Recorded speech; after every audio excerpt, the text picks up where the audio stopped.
Hello. हाँ। काଣା ହେଇଥିଲା madam କେନ୍ତା सब ଛୁଆ ମାନେ ଏଟା ହେଇଗଲା? ଆମେ ତ ପହଞ୍ଚି नहीं पारी रही हैं ହଁ ହଁ। आश्रम इंडा स्कूल रे पढ़ी जीथिले आरो एंता ହେଲା बोलुछन। ଓହୋ ପଢି ଯାଇଥିଲେ ଏନ୍ତା ହେଲା ବୋଲୁଛନ୍। हाय ସେ ରହୁଥିଲା ସେ ଅନ୍ୟସା ହଷ୍ଟେଲରେ ରହୁଥିଲା। हाय ଓହୋ। याल रे रहन आरो कोंडा बांजी पड़ी जोन। ହଁ ହଁ। ଯେ ଆଜିର ଘଟଣା କାଣା ହେଲା ଏଇ କାଲିର ଘଟଣା କାଣା ହେଲା ଆପଣ ମାନେ କେନ୍ତା को ସୁର ପାଇଲେ କାଣା କହିଲେ ଆପଣଙ୍କୁ? पूरा सीरियस ही गला कर हमके जणाले जे आमे जाइथिनु। ହଁ ହଁ। କିଛି ଜଣା ପଡୁଥିଲା କାଣା ହେଇଥିଲା କାଣା ନାହିଁ? ब्लड बाती करूथिले। ଆଚ୍ଛା ବ୍ଲଡ ବାତି କରୁଥିଲା ଛୁଆ। हाँ कोंडा बांजी ने भर्ती करथिले जे सीरियस ही जितिलानु आमे नी पहुंचेनु। ଓହୋ ଆପଣ ମାନେ ଏଇଟା ବୁर्लाକେ ନେଇକରି ଯାଉଥିଲେ ଆଉ ସେ ହଷ୍ଟେଲ ବାଲେ କିଛି ସୁବିଧା ଦେଲେ କି ନି ଆପଣଙ୍କ ସାଙ୍ଗେ ଯାହା ଯୋଉ ହଷ୍ଟେଲ ମାନେ ଗଲେ କି ନିଜେ ହସ୍ପିଟାଲ କେ? ଯାଇଥିଲେ ହେଡା ଆଜ୍ଞା ହଷ୍ଟେଲ ନ ରହିସନ୍ ଯେ ହୁଁ ହୁଁ ଆର ଆଜ୍ଞା ମାନେ ଦୁଇଟା ଯାଇଥିଲେ ତାକରି ତିନିଟା ଲୋକ ଯାଇଥିଲେ। ହୁଁ ସେମାନେ କାଣା କହୁଥିଲି କେନ୍ତା ହିସାବେ କାଣା ହେଲା ଛୁଆ କିଛି ଖାଇଲା କି କାଣା ବୋଲୁଥିଲେ ବାହାରକେ ଖେଲି ଖୁଲା ଯାଇଥିଲେ କି କାଣା?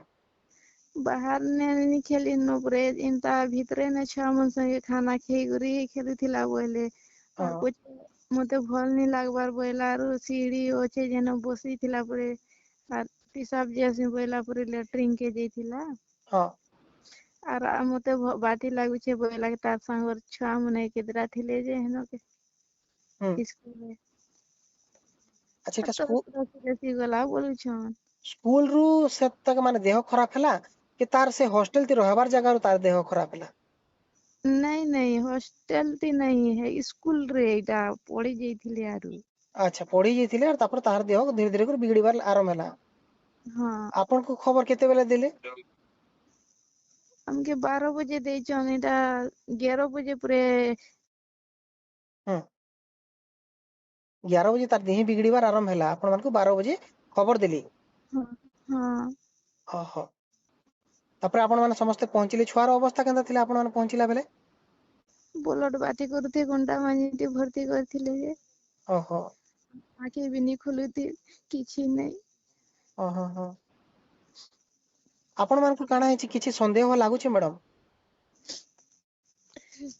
ସନ୍ଦେହ ତ ଲାଗବା କଥା ଆଜ୍ଞା କାଁ କରବ ଆପଣ ଇହାଦେ ଜୀବନ ମାଙ୍ଗଲେ ବି ଭରି ନି ପାର କି ହଁ। ଆସ ଆସିକରି ତାଙ୍କର ବାପା ମା ସାଙ୍ଗେ ଭଲସେ କଥା ଇହାଦେ ହେଲେ ଆମର ମାଇଣ୍ଡ ଚଲବା କି ତମ ସାଙ୍ଗେ କଥା ହବାର ଲାଗି। ହଁ ନାଇଁ ସତ କଥା ମ୍ୟାଡମ ମୁଇଁ ଆପଣଙ୍କର ଘରକେ କାଲି ପହଞ୍ଚିମି ଆପଣଙ୍କର ପାଖେ ବି ପହଞ୍ଚିମି କିନ୍ତୁ ସେଟା ତ କିଛି କହିନି ହୁଏ ଆପଣ ମାନେ ଇହାଦେ ଯେନ୍ଟା ଅଛନ୍ ଘରେ ରେଷ୍ଟ କର ନିଜକେ ମାନେ ସାହସ ଦଉନ୍। ହୁଁ। ହଁ ଠିକ ଅଛି ମ୍ୟାଡାମ ତାହେଲେ କଥା ହମୁ। ମୁଁ ହଁ ପହଞ୍ଚିମି ଠିକ ଆପଣଙ୍କ ଅଛି। ହଁ ମ୍ୟାଡ଼ାମ ହଁ। ଠିକ ଅଛି ଆପଣ ସକାଳେ ଆସନ କଥା ହଉ। ହଁ ହଁ ମ୍ୟାଡ଼ାମ ହଁ।